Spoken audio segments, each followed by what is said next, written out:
Thank you for coming to another lecture for Introduction to Computer Graphics. I hope you are awake. If you're not, this is the time to make yourself awake, do whatever you need to do and get ready, because we're going to start a little slow, but towards the end, this is going to get a little mathy. You're going to need to pay attention. This is not going to be difficult per se, but you will really need to pay attention. It's because we're going to talk about shading-related math stuff today. We're going to dive deep on the sort of fundamental concepts behind shading-related math.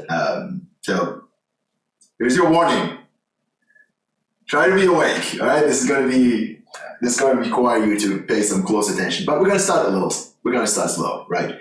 So we're going to start with this concept of smooth shading. What do I mean by smooth shading? Well, here's what I mean.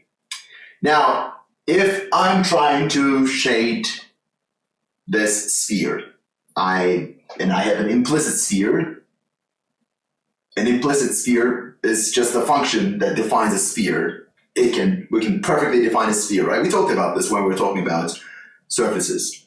If you have an implicit sphere, we don't have any problems. So I can compute the surface normal at any point on this implicit sphere, just like computing anything on the surface. I'm not going to tell you the math, but math is actually very, very easy. And actually, if this is a unit sphere in object space, that is the center of the sphere being the origin, the position of a point on the sphere is also that the same vector is also its surface normal.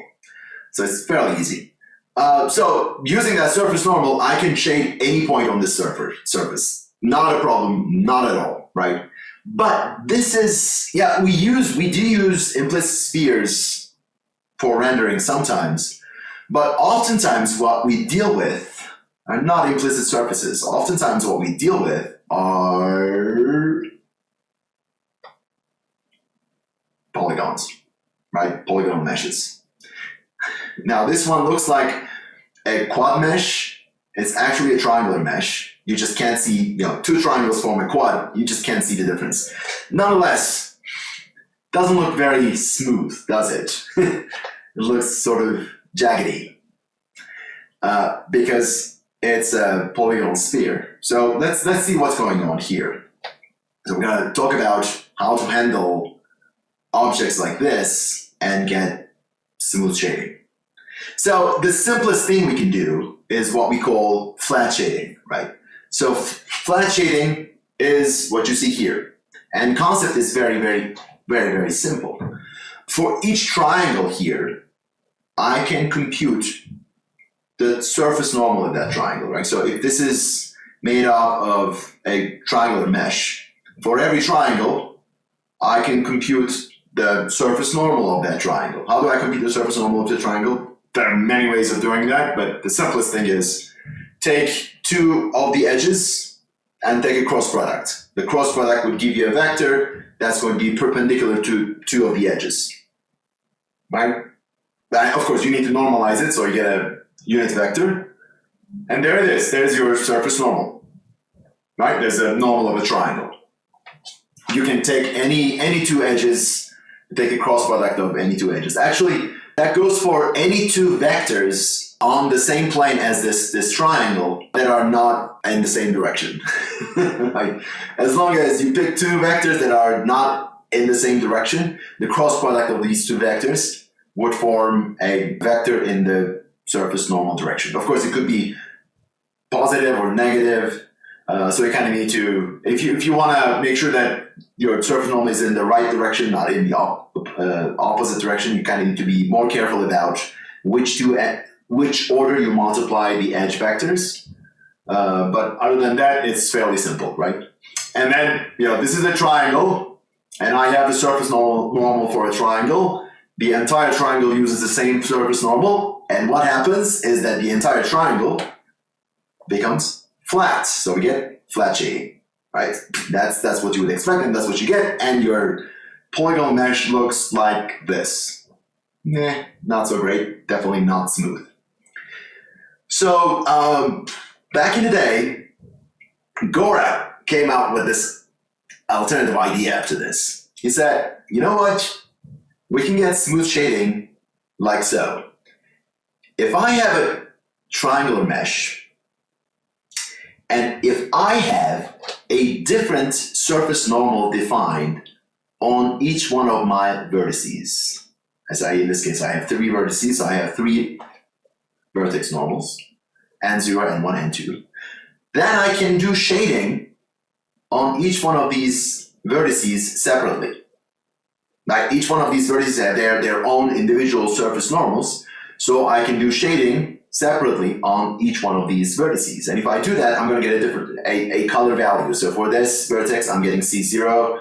For the next vertex, I'm getting C1, and the next one, C2. All right, so I have these 3 shaded colors computed at each vertex position. Then, go-route shading says, I can just use those as vertex colors, and I can interpolate them. So, if I interpolate the computed colors over here, I can compute the color at any point on this triangle, right? So for any pixel over here, what I'm going to do is I'm going to shade the vertices first, and then I'm going to compute the color that corresponds to a pixel by interpolating those shaded colors. This is called go-route shading. So, how do you get a vertex normal? That's an excellent question. You should think about this as something that's given to you. So whoever is preparing this polygonal mesh will need to provide somehow these vertex normals as well. So those vertex normals, those normals that correspond to those vertices, will be the normals of the surface the smooth surface that we're trying to approximate using a polygonal mesh. So in this case, if I'm trying to form a sphere, the normals should be the sphere normals at these vertices. That's what they should be. But it's not so. Sphere is an implicit surface, right? So we can actually compute the surface normal of a sphere easily. What if I have an arbitrary mesh, like a dinosaur or something, whatever? Like how do you compute the surface normals there? There are various ways of doing this, but the more standard way of doing that would be you first compute the face normals for each triangle, and then for each vertex, you look at the triangle normals around it. So look at all the triangles that use the same vertex, and then you take some weighted average of those normals, and that would give you your vertex normal. So that's a very typical way of computing a vertex normal. But at the end of the day, when you're doing shading, you don't compute the normals. Normals are given to you. Okay, so I think about this as a part of the modeling process. Oftentimes they're computed automatically, because oftentimes when we have a polygonal mesh, what we're trying to build is an approximation of a smooth surface. So modeling software will oftentimes automatically compute these normals, and they would compute them exactly as I'm describing. They first compute the face normals, and then average the face normals to compute the vertex normals. And once we have vertex normals, we can do this. We can do go-route shading. Actually, the whole GPU rendering pipeline is designed to do just this. OpenGL back in the day, when we did not have programmable shaders, was doing go-route shading. So we could get sort of smooth-looking surfaces. Now here's a revelation if you haven't thought about it. Why do we call every stage, every programmable stage on our GPUs, on our GPU pipeline, a shader? The answer to that is hidden in go-route shading. Because, see, this is doing shading at the vertices. So the standard thing to do when we had our first programmable shaders was to do shading in the vertex shader. Because this is where you do vertex processing, right? So you kind of need to compute the color, the shading operation that we talked about in the previous lecture. You do it here at the vertices. And then in your fragment shader, you just interpolate the color values. Well, actually, your GPU will interpolate the color values automatically for you. But with the programmable shaders, we can now do a little more, and we'll talk about that in a little bit. So if you're doing shading at the vertices, that would be go-route shading, and that would be relatively fast because typically, look at this image, for example. I have a lot fewer vertices than I have pixels, right? So instead of computing the color of each pixel individually, it would be a lot more efficient to compute the color only at the vertices and then interpolate the color. Right, so this is what go-route shading does, and that's the reason why this was the OpenGL standard back in the day when our GPUs were not very powerful, and so we needed to limit the number of shading operations. Once you compute the color values at the vertices, the interpolation is fairly simple. We talked about this. You can do barycentric interpolation, right? So do barycentric interpolation to get the color C at any point on this triangle. Our GPU can do that, our GPU will do that automatically for us. So if you just compute the vertex colors at these 3 vertices and then send it to your fragment shader, GPU will send you the interpolated value C here. And you just send it out and you're done in your fragment shader. That's very good, very, very efficient, because oftentimes our triangles, the triangles we will use for, especially for real-time rendering, they will be much larger than 1 pixel. So they will span a whole bunch of pixels, like in this example. So you get a lot fewer vertices than pixels. So this would be an efficient way of handling shading, go-route shading. Nonetheless, I'm pretty sure you all noticed, this is not looking all that great. I mean, look at that specular highlight over there on the sphere. It's a little, shall I say, triangulated, right? You can kind of sort of see the triangular edges on that specular highlight, right? It's like, look over here, specular highlight. See that? It's not so great. All right, so probably we could do better. So, Phong to the rescue, Phong shading. Now, don't confuse this with the Phong material model. Phong material model is something else on its own.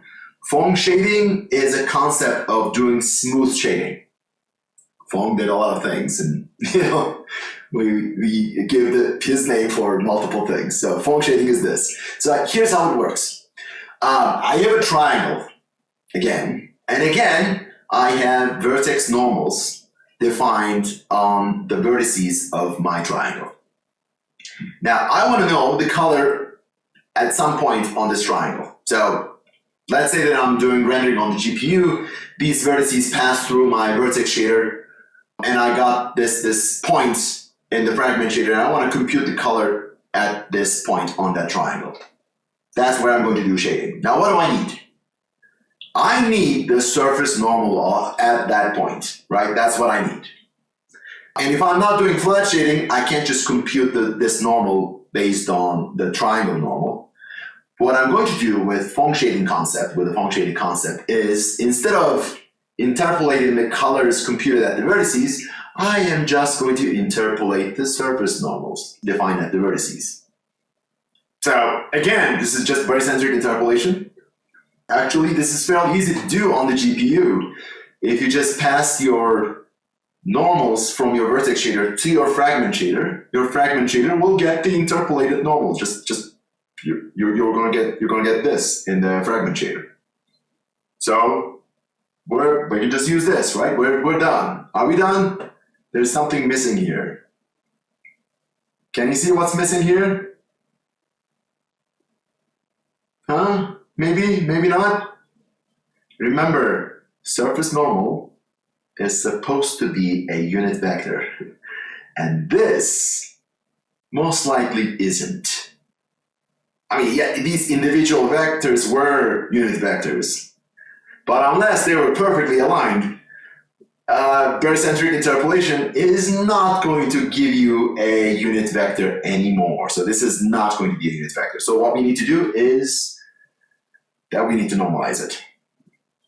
Yeah, normalization is written in this form, but you don't need the original original vectors to do normalization. You can just get the unnormalized vector in your fragment shader and normalize it without having to know the n0, n1, n2, right? But it's important that we must normalize it. Without normalization, this is not going to work, of course. Very, very important. The rest of your computations are going to be, you're going to get wrong results. Again, let me remind you, we're going to do shading in the next project. And we're going to implement something very much like this. In our vertex shaders, we're going to send the vertex normals, and we're going to get the interpolated vertex normal at our fragment shaders. And that vertex normal we're going to get is not going to be normalized. We are going to have to do the normalization inside our fragment shaders. Okay, that's very important. Do not forget that. If you forget that, your shading will look weird. All right? Good. Okay, and when you do that, you have the surface normal. So we're done. Now we can do shading. So that's the main problem, was getting the surface normal, and foam shading sort of solves that. So if you look at this, if you look at the surface, the shading here, especially this specular highlight here, you see that looks actually pretty smooth and nice, right? It actually looks very good. I mean, look around the edges. This is not a very high quality sphere at all. It's actually very low polygon sphere with very large triangles. Still, foam shading produces very nice looking approximation of a surface, of a smooth surface here. So let's get an intuition of what is happening here and why exactly this is the case.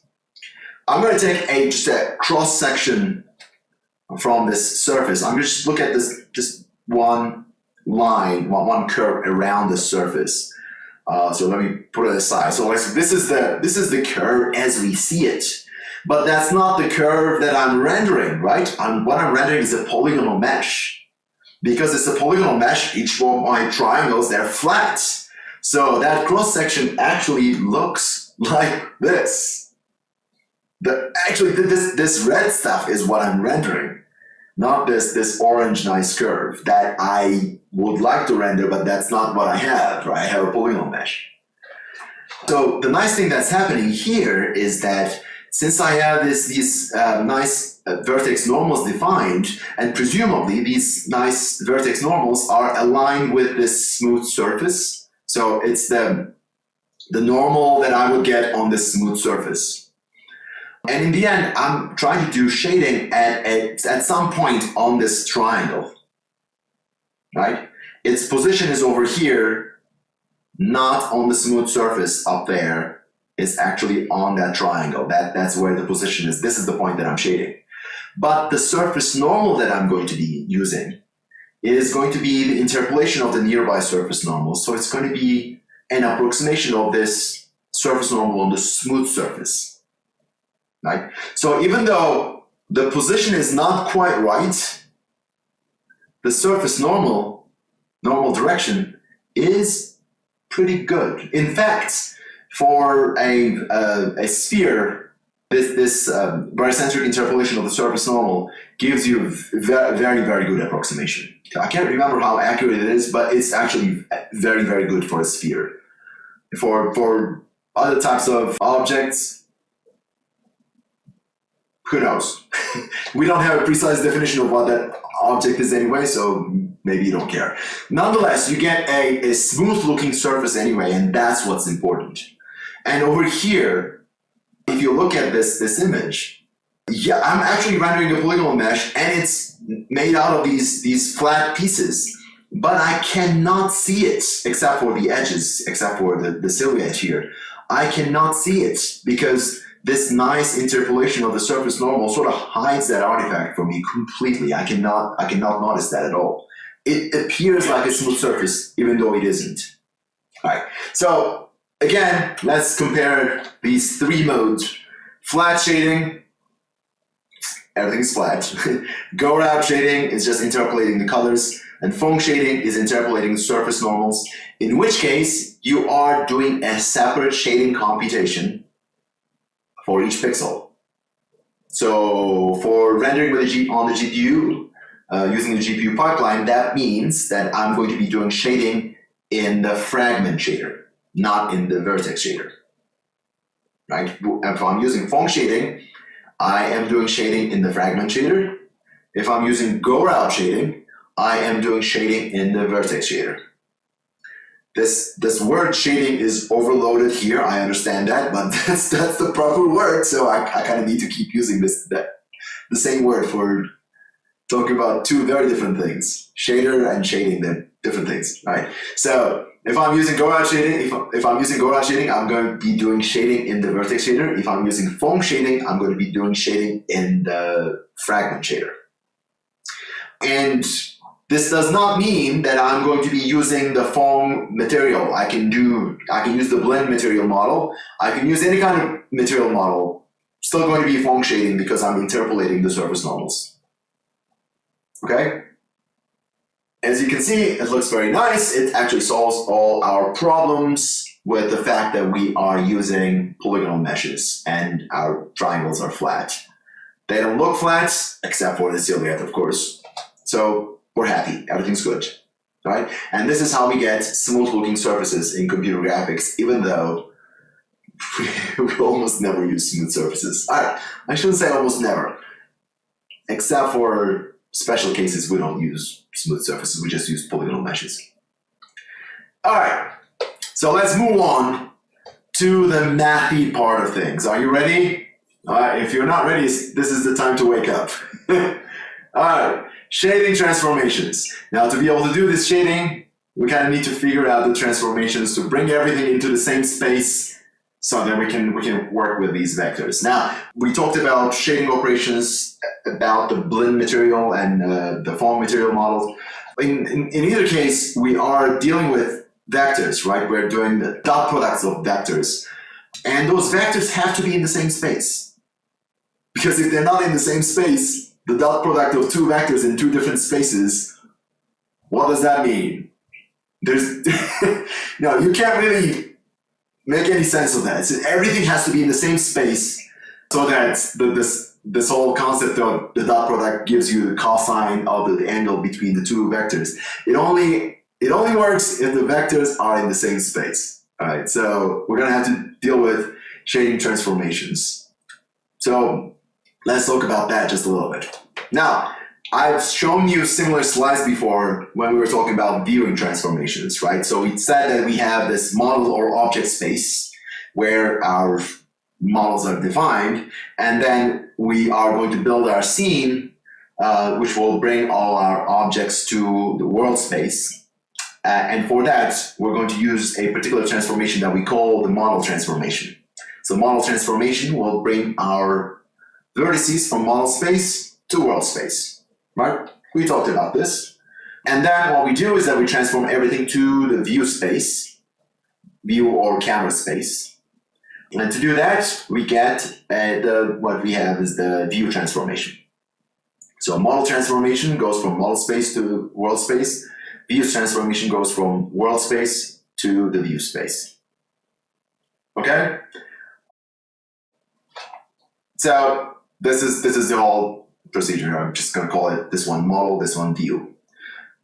What's next? After the view space, we transform everything to the canonical view volume, right? Over here. And that was our projection operation.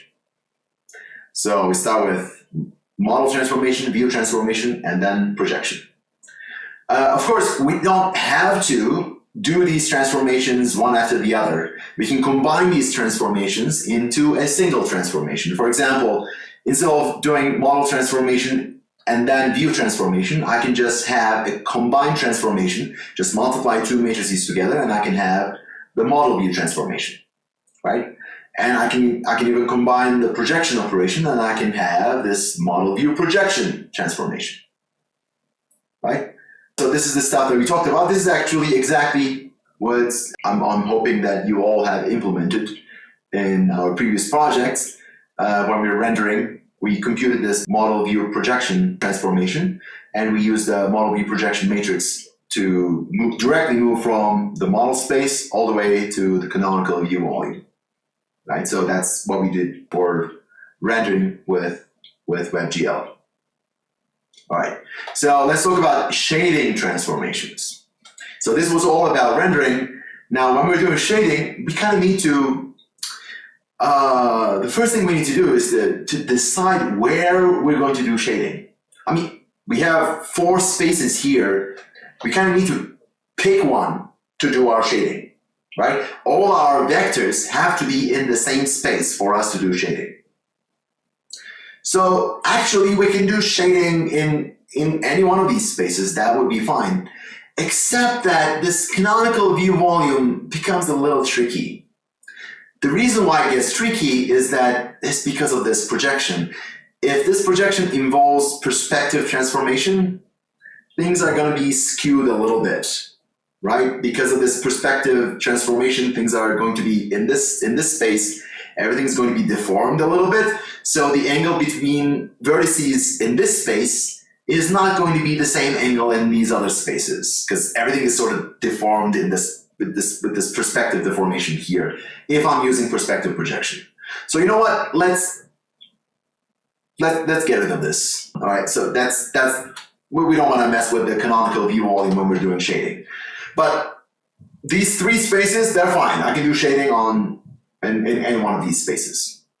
All right. So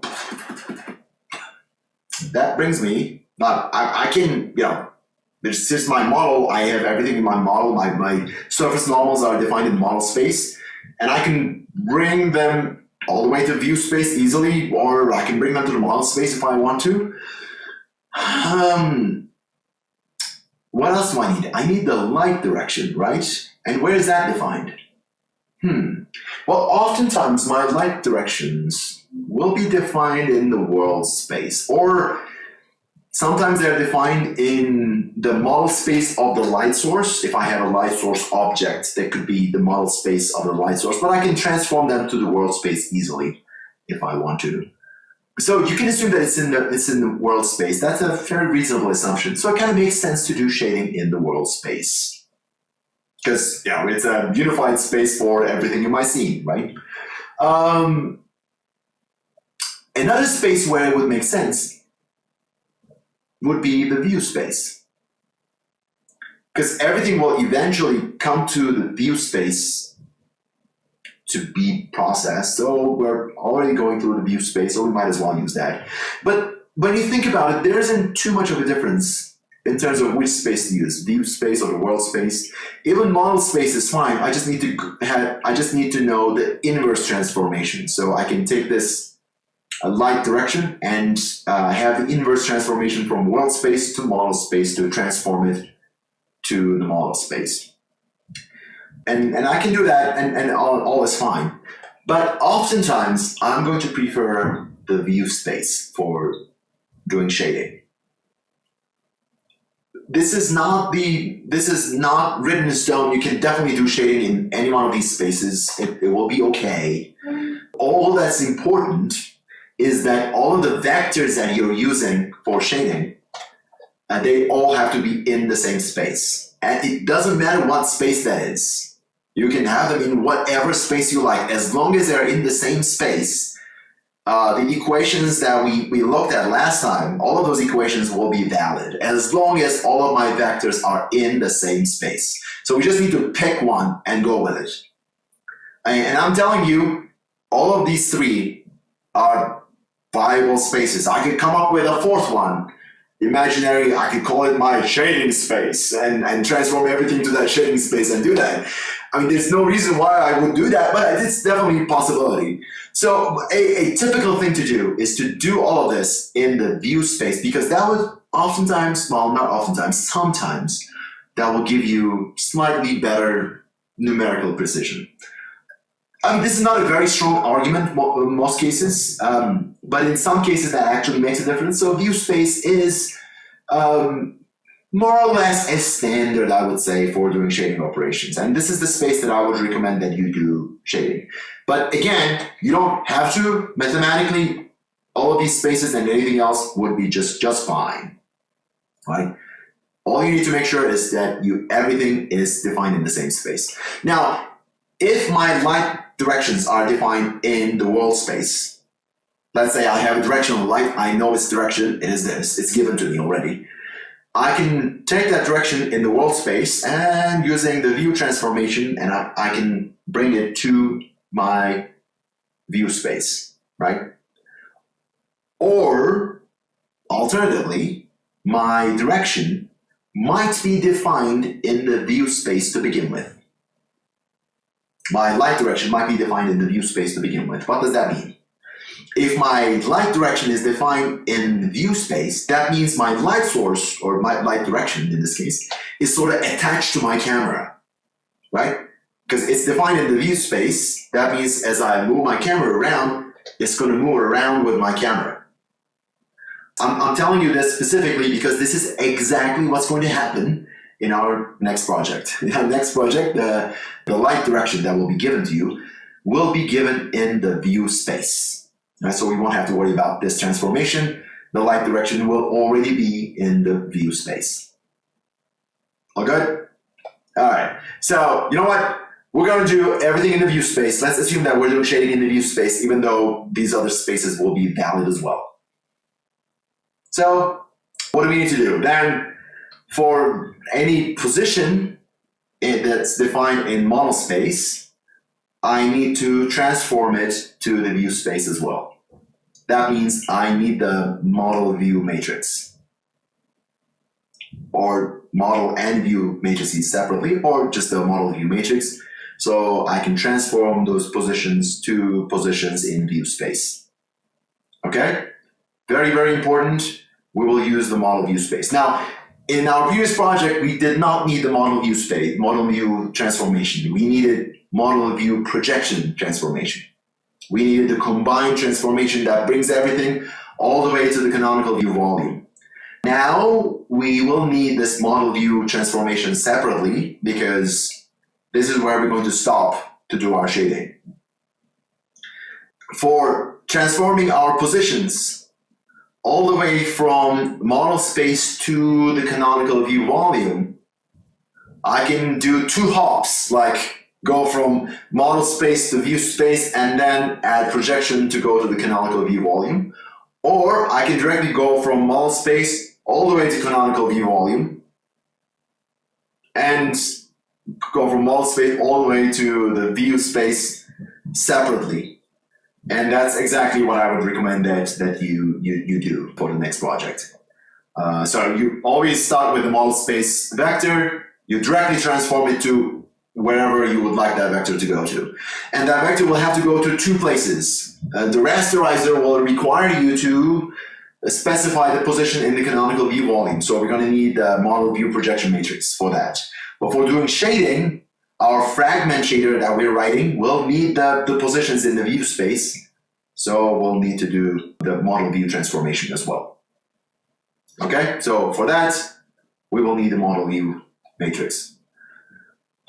All right, stuff that we already talked about. This may seem obvious to you, but here's where things get a little tricky.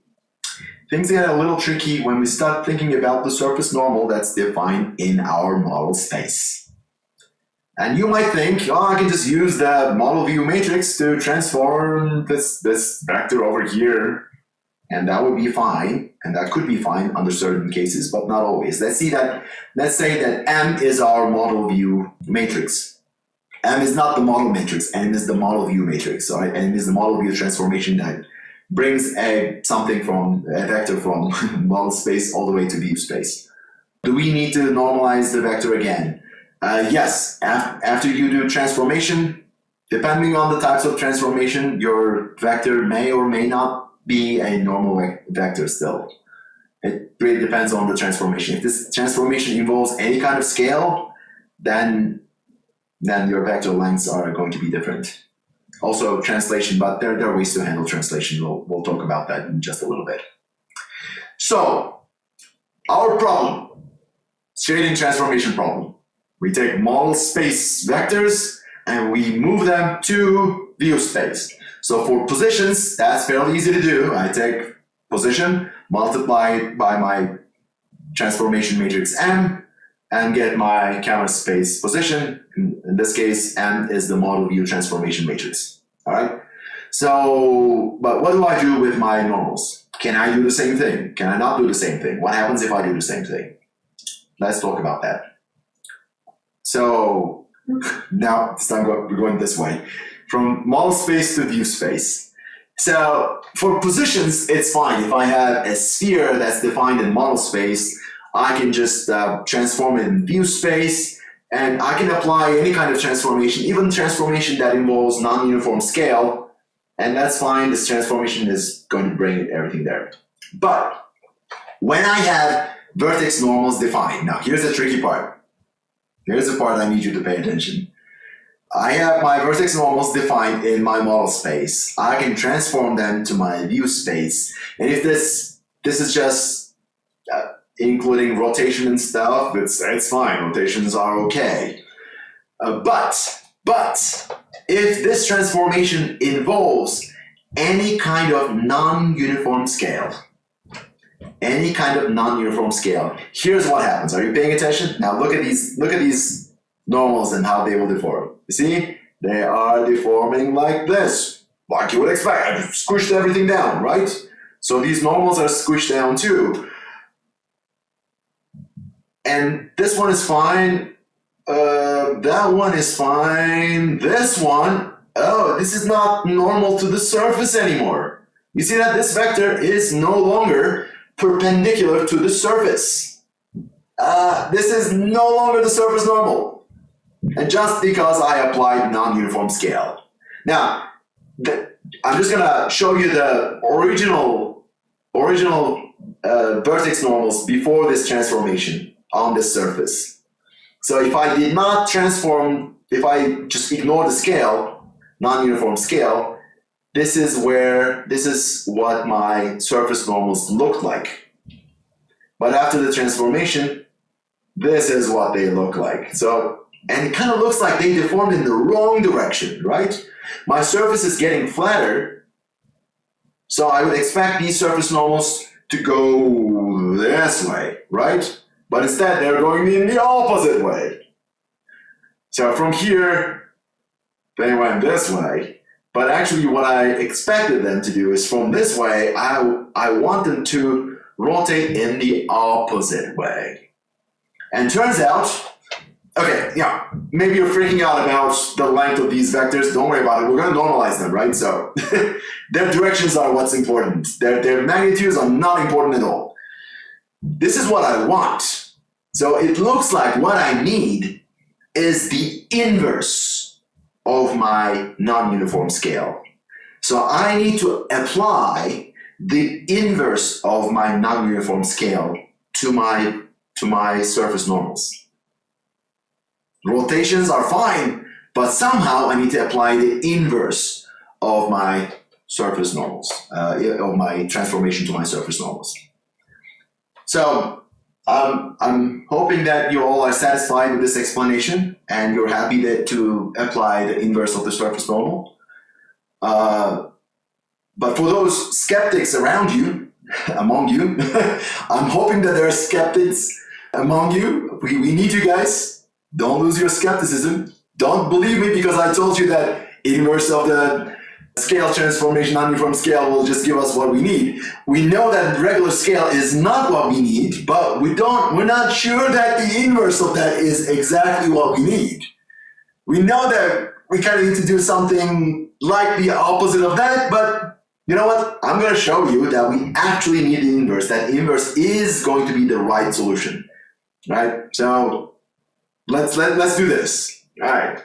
So this is just to explain to you that the inverse is actually going to give you exactly what we need. Now, I have a surface here, and I have a surface normal. That normal is defined by this n, so I have nx, ny, and z components. Now I'm going to pick a vector on this surface at that point. So it's a vector, so it's a tangent vector at that point on the surface. So because this is a tangent vector, and this is a normal vector, they have to be perpendicular to each other, right? Right? So if I take the dot product of two perpendicular vectors, I get what? I get 0, right? That's sort of like the definition of two vectors being perpendicular. So the dot product of these two vectors, that will be just multiply and add each components. That will give me 0, right? Just the definition of vectors being perpendicular. Now, let's say that I apply some transformation to my surface vector here. That transformation included, we know that rotations are fine, we're just applying non-uniform scale. And that non-uniform scale is scaling these components by different factors. I call them ABC. It doesn't matter, they're just possibly different values. Okay? So this is my transform vector T prime.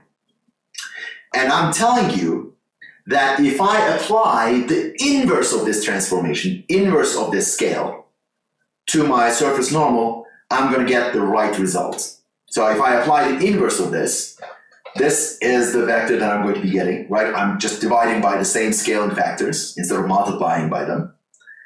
So if this is the right answer, then these two vectors have to be perpendicular to each other as well, right? So let's see if that works. If I take the dot product of these two vectors, this is what I get, right? And as you can see here, these A's will cancel over here, the B's will cancel over here, and the C's will cancel out over here, right? So I'm gonna get this, which is the same as the equation above. So it's 0, that means yes, these two vectors are perpendicular. Now this does not say anything about this n prime vector being a unit vector still. It isn't. It probably isn't, because I apply some non-uniform scale. So if I need a unit vector, I'm going to have to normalize it. But when I apply the inverse of my scale, inverse of my non-uniform scale, I am getting a vector that is guaranteed to be perpendicular. That means guaranteed to be along the surface normal direction. Okay? So that's the important bit. So going back to what we were trying to do, for positions, I'm applying our regular transformation matrix. For normals, I can't just blindly do that, right? I need to figure out what to do with them. So we're transforming positions using something, and we're transforming normals differently, but we're transforming all of them. So remember, we've been using 4x4 matrices for transforming everything using homogeneous coordinates. Since now, normals are direction vectors, positions are position vectors.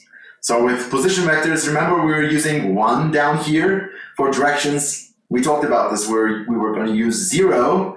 And what this does is this eliminates the translation component of our transformation matrix, right? So because these are direction vectors, we don't want them to translate. And just putting 0 here allowed us to achieve that. That was very, very easy. It was just a unified transformation. So if this matrix M here does not include any non-uniform scale, it can involve rotation, translation, and uniform scale, but not non-uniform scale, then everything is fine. Then I can just use M over here and I'll be okay, right? That will be just fine. I won't have any problems. In fact, because this fourth coordinate here is 0 and the translation components of this matrix M is going to disappear, I might as well just use 3x3 part of this 4x4 matrix. I can just get rid of the last column and last row and use the first 3 columns and first three rows of this matrix. I'm going to call this M3x3. Okay?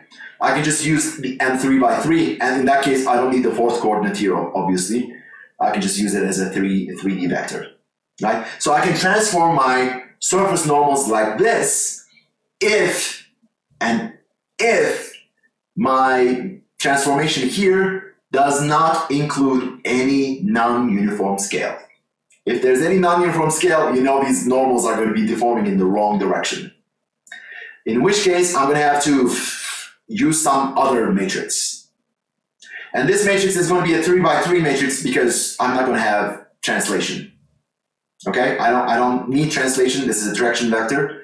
So 3 by 3 is good enough. No need for homogeneous coordinates here. And if there's no non-uniform scale, then of course this 3 by 3 component of the original transformation was good enough. Now let's see if we can get what we want out of this. Now, remember when we talked about matrices, I told you something that I found interesting. I'm not sure if you found it interesting back then, but I'm hoping that today you will find this mathematical relationship interesting. That is, I can take any 3 by 3 matrix and I can represent this. I can decompose it into these 3 matrices. One rotation followed by a scale followed by another rotation. Alright, so I can take any 3 by 3 matrix and I can convert it into these 3 matrices. This is actually called a singular value decomposition. So I can do that. I can actually find a rotation, a scale, and another rotation that would correspond to this transformation, whatever that is. Now, I'm not saying that this is how this 3 by 3 matrix was generated. It can be generated in whatever way. I do not care. I can decompose it into a multiplication of these 3 matrices. The nice thing here is that rotation is good. Scale is potentially giving us trouble.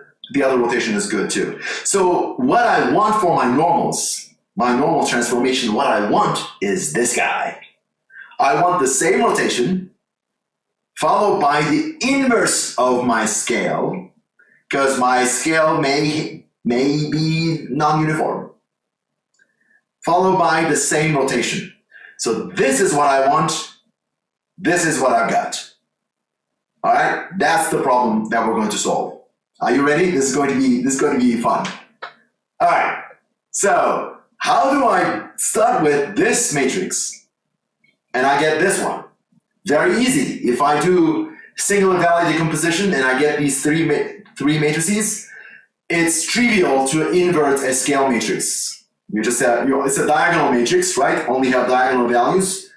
You just invert the diagonal values individually. Everything is 1 over whatever it was, and I'm done. I have this inverse of this, and I'm done. The problem there is the singular value decomposition is not a cheap operation. Also, it's numerically error prone and whatnot. I don't really want to do that. And I also don't care about having these individual matrices. I just want this guy. All right? I want this. I don't care about these individual components. So, can we do something else? Here's the trick. Ready for the trick? Here's the trick. Now, what if I took this M3 by 3 and I invert it? What if I take the inverse of this matrix? What would I get? The inverse of this matrix would be equivalent to applying these transformations, the inverse of these transformations in the reverse order, right? So it will be inverse of this rotation first, and the inverse of scale, and then the inverse of this rotation. So it will be this matrix, right? So you first apply the inverse of the second rotation, inverse of the scale, and inverse of the first rotation. All right? That would be its inverse. Now, here's where things get fun. Ready? If I take the transpose of this, right? You take a matrix and you flip it around, the ground is diagonal, that's the transpose operation. If I take the transpose of it, now pay attention, let's see what happens. Now, we talked about this, I'm not sure if you all remember, I told you that the transpose of a rotation matrix is its inverse. The inverse of a rotation matrix is its transpose. And in 2D, that's sort of easy to understand. You rotate in one direction, if you rotate in the other direction, you get the transpose matrix. Because theta minus theta, if you think about it, you get the transpose matrix, right? So, instead of writing these R2 inverse and R1 inverse, I'm just going to write them as R2 transpose and R1 transpose, because it's the same thing, right?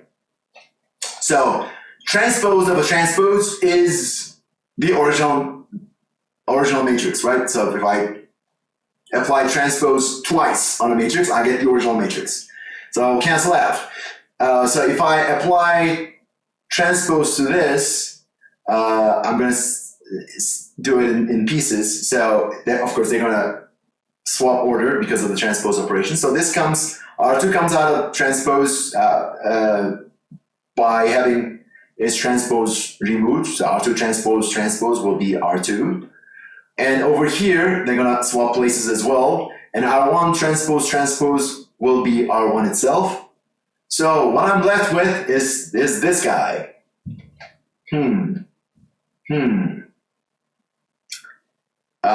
What is the transpose of a scale matrix? A scale matrix is a diagonal matrix. All of its off-diagonal values are zeros, right? So the transpose of a scale matrix is itself, because we only have values along the diagonal, and transpose operation does not change them. So the transpose of this inverse scale is going to be inverse scale.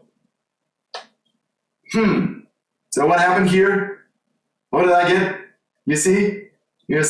I wanted this. I got this. Right? Wow, magic!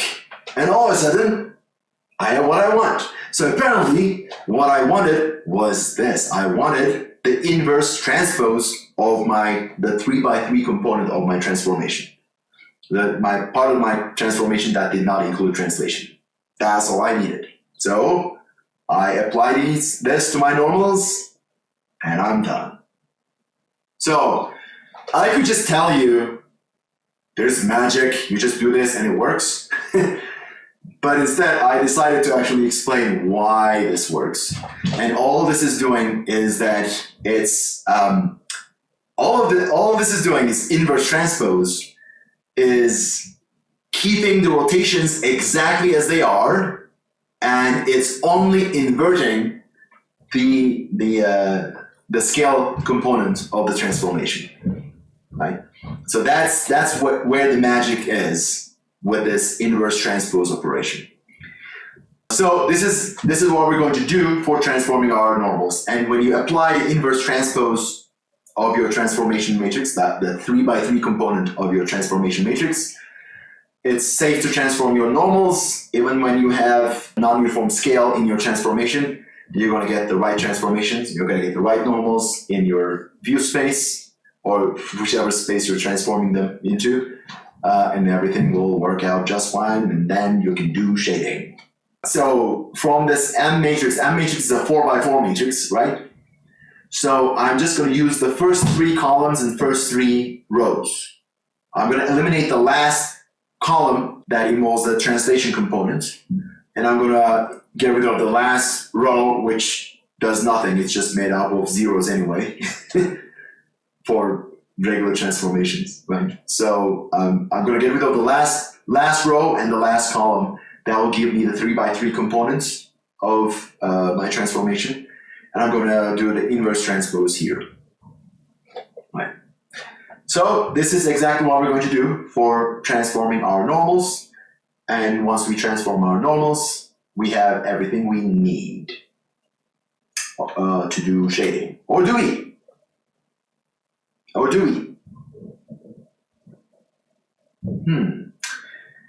do I need for shading? I need surface normal. Okay, there it is. I need a line direction. Let's say that it's given to me in camera space or view space. So I have that as well. What else do I need? I need a view direction. What is the view direction? I need a view direction to compute the specular component, right? In camera space, my position is the inverse of my view direction. That's the nice thing about camera space. If you were to, you can compute the view direction in other spaces as well. You just need to transform your camera position to that space. But in camera space, the camera is at the origin. So any vector from the origin to a position, that will be the inverse of your view direction from that point towards the camera. So you just take the p prime and normalize it. That will give you, sorry, inverse of p prime minus negative p prime.